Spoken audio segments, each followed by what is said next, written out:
What can happen when you stay home alone? Are you safe with a camera on the doorbell? Is it possible that someone will want to rob you and take all your property? That night, August 20th, 2013, the burglars got tricky. The chime of the doorbell breaks John's concentration. Setting his book aside, he glances at his smartphone. The doorbell's app displays a live feed of a man holding a pizza box, his cap shadowing most of his face. John's brow furrows in confusion. He's certain he didn't place any order tonight. The shadowy figure outside, clutching a pizza box, appears just as uncertain. The man's eyes dart around nervously, avoiding direct contact with the doorbell camera. Sweat glistens on his forehead, betraying his anxiety, even as he attempts to play the part of a relaxed delivery guy.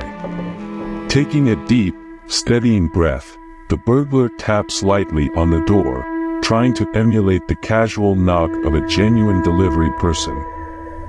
"Delivery," he calls out, his voice slightly shaky, betraying the facade. To further his charade, he shifts the pizza box to one hand and with the other, reaches into his pocket, pretending to pull out a receipt or order slip. He squints at it, leaning closer to the door, as if trying to match the address. All these actions, John surmises, are calculated moves to determine if someone's home and, if so, to convince them of the authenticity of the delivery. As John weighs the risks of confronting the so-called delivery man, the low hum of his smartphone's vibration draws his attention once more. The screen displays another figure, distinct from the first, stealthily approaching from the back garden's shadowy pathway. This second intruder, unlike the first, lacks the guise of a delivery person. Instead, he dons dark, nondescript clothing, seemingly designed to blend with the night. As he nears the door, he crouches, attempting to minimize his visibility. Periodically, he casts furtive glances towards the windows, possibly looking for signs of movement or light that might betray the presence of an occupant. At one point, he pauses, cocking his head slightly as if trying to catch any sounds from within, perhaps the murmur of a television or hushed conversations. Hearing nothing, he proceeds, taking out a small flashlight, its beam dimmed with a cloth, and surveys the door's lock and handle. Approaching the door, he gingerly tests the handle, hoping, perhaps, for the serendipity of an unlocked door. When it doesn't budge, he retrieves a set of slim tools from his pocket, likely lock-picking instruments, and sets to work.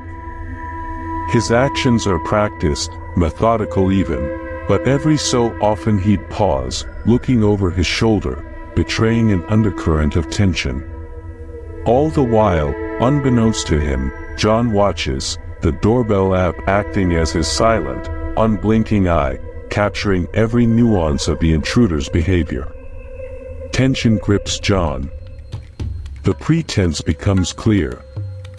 The delivery man is a distraction, a facade to gauge if anyone's home. Trying to keep calm, John silently moves away from the windows and reaches for the landline, dialing 911 with trembling fingers. The first man knocks again, more forcefully this time, while the other begins inspecting the windows, perhaps looking for an entry point. In the otherwise tranquil ambience of the suburban evening, a faint but unmistakable wailing emerges. At first, it's just a distant murmur, blending with the natural sounds of the evening. However, as the seconds tick by, the siren's cry grows steadily more pronounced, breaking the calm and making its presence known. Both intruders, momentarily absorbed in their deceptive roles, suddenly freeze. Their heads snap up, trying to discern the direction and proximity of the approaching wail.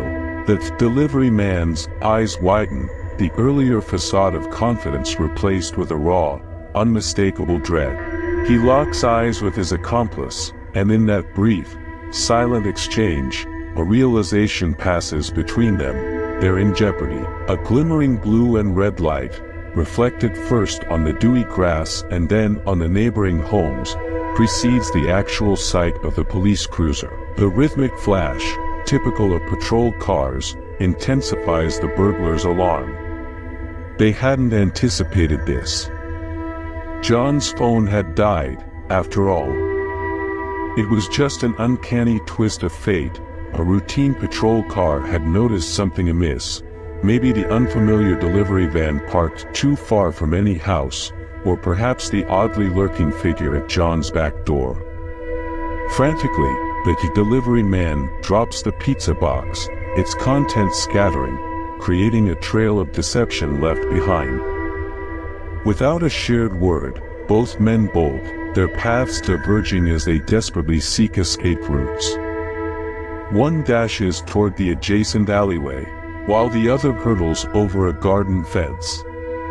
The police cruiser, now clearly in view, slows as it nears John's residence, the observant officers already piecing together the unfolding scenario from the telltale signs left in the intruder's wake. John exhales deeply, releasing a breath he didn't realize he'd been holding.